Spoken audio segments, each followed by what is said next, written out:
Do you know about the Greek gods? Powerful beings, capable of leveling mountains and controlling seas. Beings not to be trifled with or taken lightly. Or were you like me and had absolutely no idea who Fuck! Whoever this guy is. Point is, whether you knew about the Greek gods or not, you're about to and you're gonna fucking love it. Part 1. Background. Hades released at the very end of 2018 and completely overtook the gaming world with its stellar reviews and overwhelmingly positive critiques. Hades is not the first game that Supergiant had released. As a matter of fact, it's not even close. Even I recognize some of these titles. The previous games that these creators had developed all sit thoroughly within the RPG category. They're all about exploration and mystery, and very much not what Hades is. Hades is, put short, a roguelike. Much like the majority of games I've covered on this channel, this means it follows a cyclical pattern of killing, progressing, dying, learning, going all the way back to the start, and doing it all again. These kinds of games have become very popular as of late, and it seems as though the gaming industry has worked out exactly what makes these games so valuable: replayability.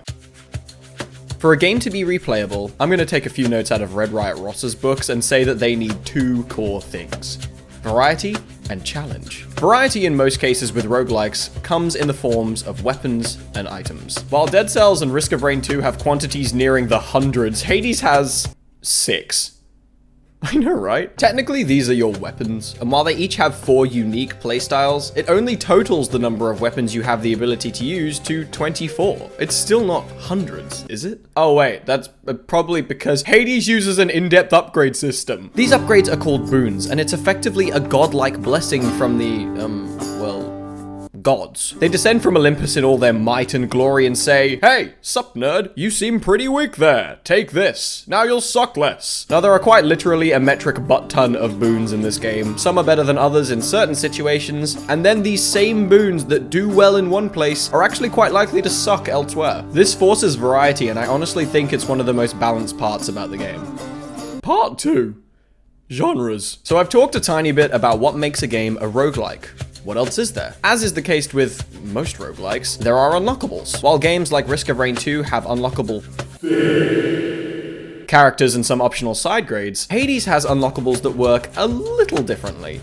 They're just straight upgrades. Technically, this makes Hades a roguelite by definition of the genre. Yeah, bet you didn't know that there was a difference, huh? It's totally not like I watched Yakom's video and was just as surprised. What? Roguelite or not, Hades is still very challenging, and with the addition of post-first loot content, it has the potential to be one of the most difficult games I've ever come across. To put this into perspective, speedrunners of this game still haven't been able to beat the hardest potential difficulty as of yet. It's still not been beaten. So what makes it so good? Let's start with the basics. Part 3. Setting. Hades is set in the world of the Greek gods. We've got Hades, Artemis, Zeus, and the living embodiment of an entire generation. You play as Zagreus, a witty, sarcastic, extremely attractive protagonist with heterochromia. That means he has 2 eye colors. For the law. You start in the literal pits of hell, also known as Tartarus, and are tasked with the challenge of reaching the surface. Put short, your reason for wanting to leave is because Zagreus has daddy issues, and Big Daddy Hades doesn't know how to parent very well, and sits on his desk filling out parchment all day, or night, whatever time it is down here. And so you attempt your escape, battling through the wretches of the underworld, chatting with the gods and getting their blessings before you inevitably meet your death in some untimely manner and are sent back to the start in a pool of your own blood. No, wait, that's just the river Styx. I wonder if I'll ever get to meet the boatman.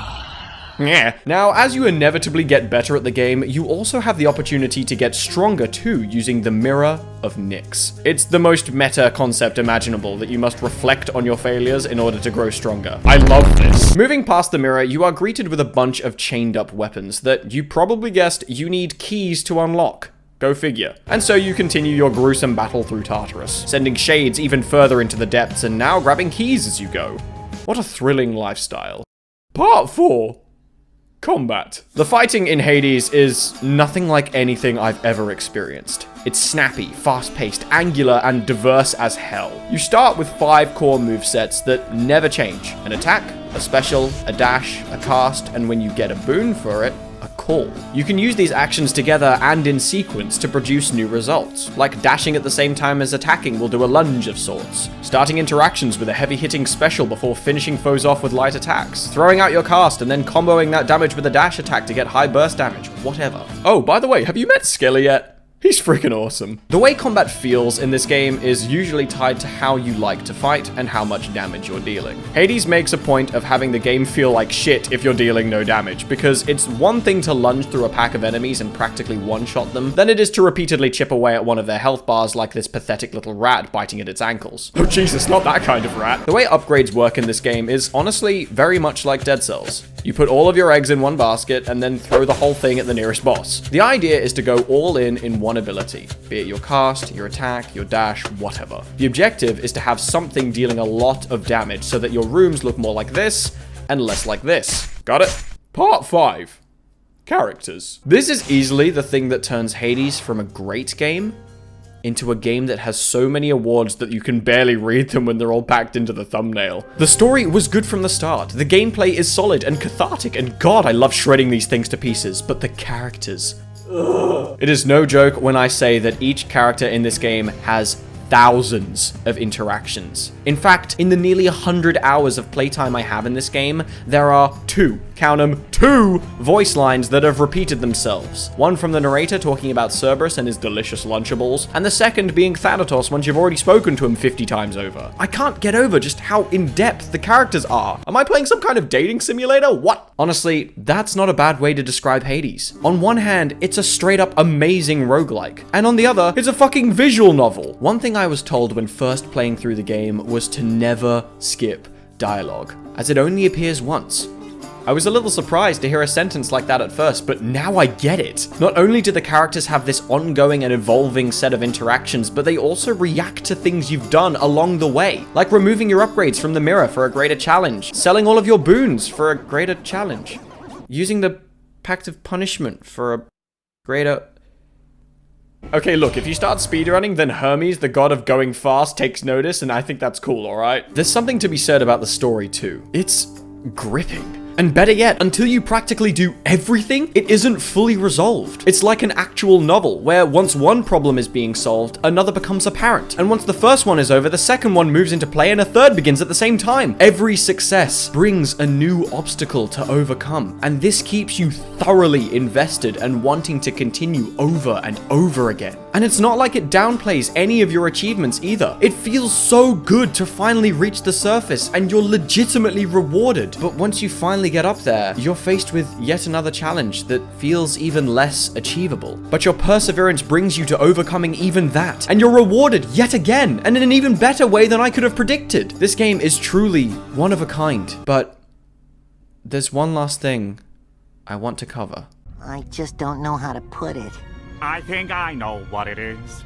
After going on your life-changing journey, you now realize you don't want what you thought you wanted. What you really wanted was inside you all along. Are you crazy? I was just gonna tell you that— Get wrecked, scrub. You can't even beat Heat 63 on Hell mode. What an idiot. this is the greatest day of my life! Ocean Man, take me by the hand, take me to the